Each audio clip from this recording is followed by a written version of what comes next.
Hola, ¿qué tal? Muy lindo día. Soy Marisol Rivero desde la Ciudad de México. El día de hoy quisiera compartirles un poco sobre mi investigación de maestría que se hizo aquí en el posgrado de Arte y Diseño de la UNAM, eh, bajo la tutela de la doctora Marina Garone. Y es una investigación experimental, es decir, es una investigación cuantitativa que se realizó en grupos de la Ciudad de México y de Madrid. Primero quisiera hablar un poco sobre la legibilidad y fluidez de lectura, que en las tipografías que se eligen comúnmente para diseñar, estos son factores sumamente importantes para ser elegidos, es decir, se considera que el trazo de la letra y la luz relativa de su forma y contraforma sea proporcionada para que pueda ser descifrada fácilmente y por lo tanto pueda ser leída rápidamente y fácilmente entendida, ¿no? Pero más allá de los factores de legibilidad, ¿qué garantiza la retención de la información previamente leída? En este contexto fue que surgió el interés por este concepto de las fuentes tipográficas disfluentes. Las fuentes tipográficas disfluentes son aquellas que presentan una experiencia subjetiva de dificultad al lector asociadas con las operaciones cognitivas que llevan a un procesamiento más profundo. Es decir, son tipografías que al leerse pueden presentar una experiencia de mayor dificultad, lo que provoca que el cerebro se active de una manera acentuada, o es decir, cuesta un poco más de trabajo, y pueda procesar la información con mayor detenimiento. Estas fuentes han sido en su mayoría discriminadas o dejadas a un lado por los diseñadores al momento de configurar su texto, ya que la dificultad que comprenden para ser leídas. Sin embargo, a pesar de esta discriminación, nos interesa saber si realmente la falta de fluidez de lectura es un problema o si podría ser una oportunidad para encontrar una mayor retención de lectura o de información o de datos. En las últimas décadas se ha demostrado con experimentos realizados en varias universidades americanas, inglesas, alemanas y una más, la más reciente es de Australia, de Sydney, que textos elaborados con tipografías disfluentes pueden conducir a un mejor aprendizaje. Vamos a hablar un poco sobre la disfluencia. La disfluencia es un término, es un anglicismo que viene de la palabra disfluency, que significa falta de fluidez, o también le llaman así a la tartamudez. Entonces, imaginemos este ejercicio de lectura en el que te detienes un poco con cada palabra para poder entender o para poder descifrarla. Entonces, hacer pausas, repeticiones, interrupciones de sílabas es lo que hace referencia a esta forma de lectura de una tipografía un poco más compleja, en este sentido un poco más difícil.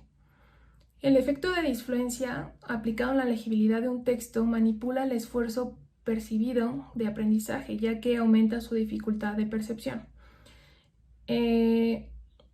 Hablamos también sobre una dificultad deseable, es decir, no afecta tal cual simultáneamente un esfuerzo objetivo, sino que manipula un esfuerzo subjetivo. No hablamos de fuentes totalmente ilegibles, sino de unas fuentes que puedan presentar cierto tipo de dificultad. Entonces, no son totalmente ilegibles y puede llegar a acostumbrarse, ya que descifra el cerebro cómo leerlas y tener una lectura mucho más veloz que al principio. Las fuentes que son mayormente utilizadas en los estudios internacionales son Bodoni MT Regular, Haydn-Schweiler Regular, Monotype Cursiva y Comic Sans en su variable itálica. Lo que hace un tanto única esta investigación es que en la mayoría de las investigaciones pasadas se evalúa desde el aspecto psicológico y hasta de neurociencias, pedagógico, pero nunca hay como una evaluación desde la forma, desde nuestra disciplina. Entonces analizamos estas fuentes y pudimos determinar los siguientes aspectos medulares de cada fuente, ¿no? Disfluente. Las variables de las fuentes tipográficas disfluentes que encontramos fueron las siguientes. El contraste tipográfico. Sabemos que un contraste fuerte puede reducir el reconocimiento de los caracteres. Y también vimos, analizando los experimentos anteriores, que la escala de grises, es decir, qué tan negro o qué tan gris o qué tan blanco puede ser un carácter sobre un fondo blanco, puede llegar a influenciar la legibilidad de los caracteres. El cuerpo, es decir, a menor puntaje por las mismas capacidades físicas del ojo, puede llegar a complicarse la lectura.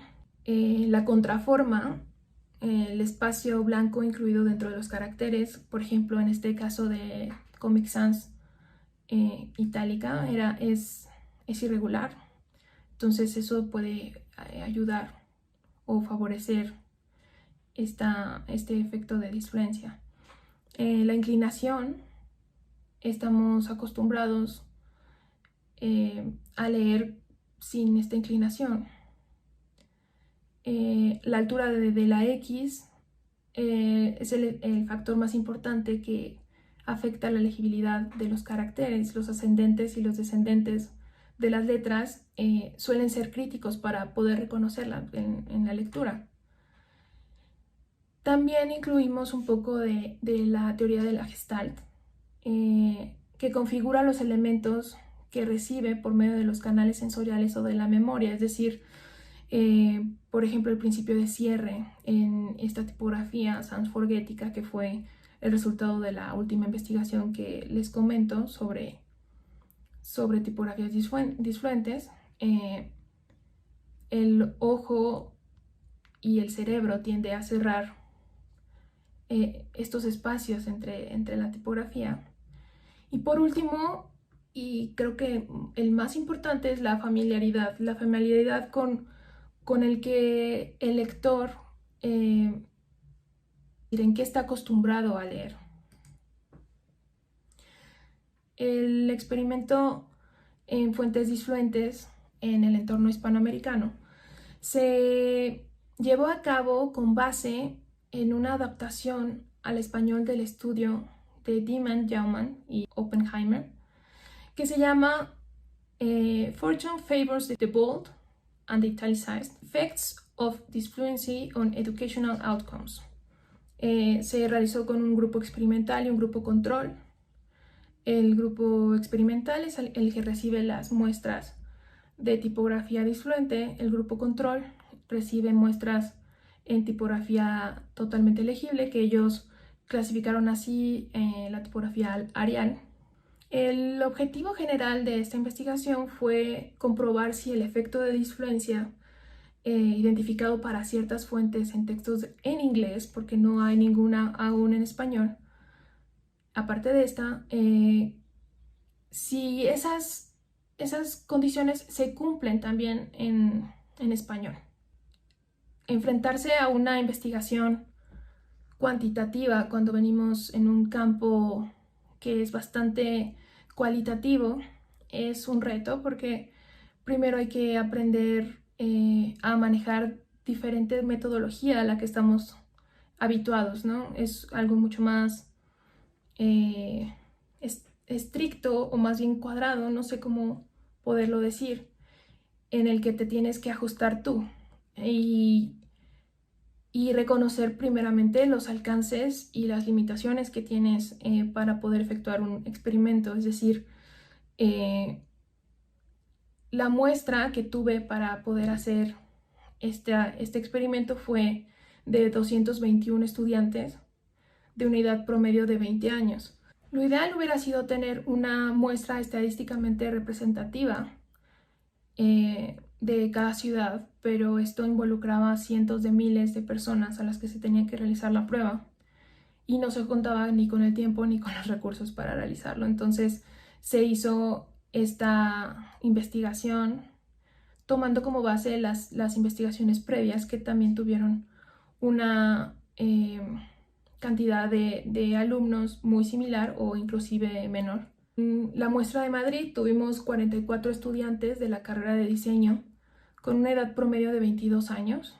Aquí podemos ver las gráficas que muestran por colores la edad, los rangos de edad en los que se encontraban los estudiantes y el porcentaje por género.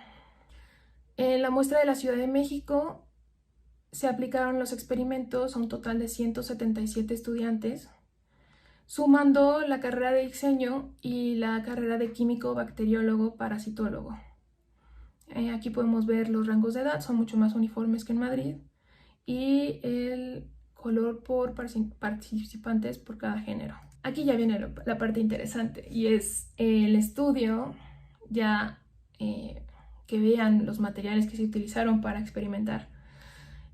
A los alumnos con los que se les asignó la etiqueta de control, esto fue el material que ellos tuvieron en sus manos. Son 3 tarjetas con 7 características de mamíferos. El nombre está en latín para tratar de que no identificaran tal cual al animal.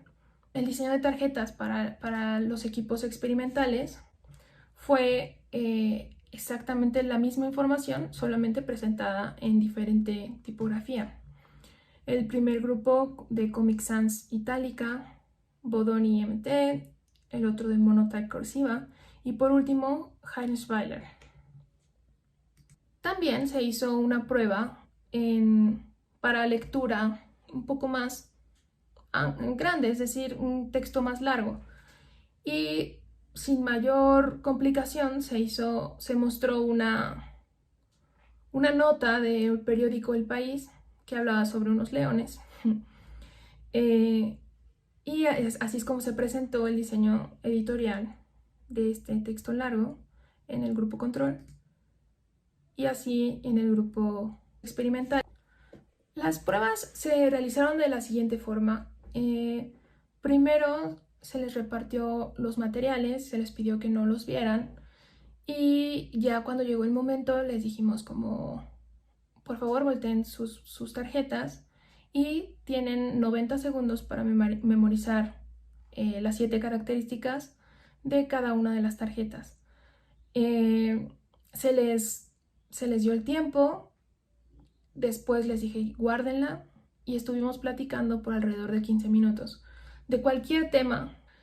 Después se les repartió el material para evaluar y la idea era que colocaran las características que yo les iba dictando en el lugar que correspondía.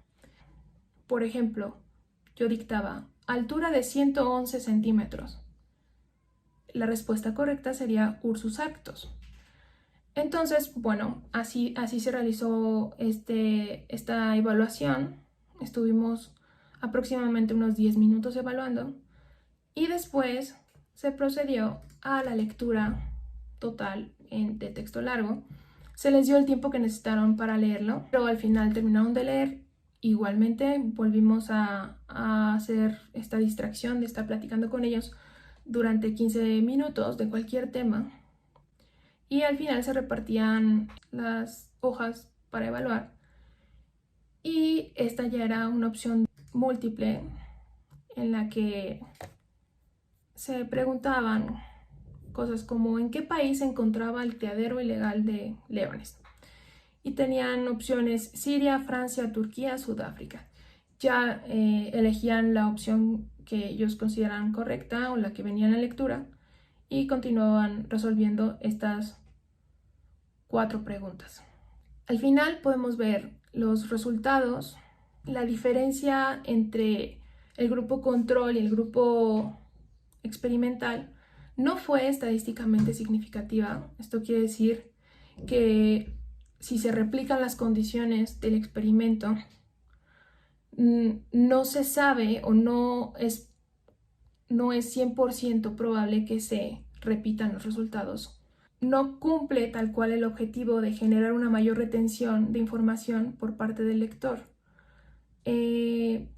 Creemos que muy probablemente una parte de los resultados se deba al cambio de idioma. Creemos que ciertas tipografías pueden funcionar en ambos idiomas debido a la familiaridad de los lectores con ellas. Al terminar este experimento, al estarlo evaluando, empezaron a surgir muchas más preguntas, que esto es una parte de lo que se aprendió sobre todo en esta parte cuantitativa de la investigación. La primera respuesta es no funcionan de la misma manera que funcionan en inglés.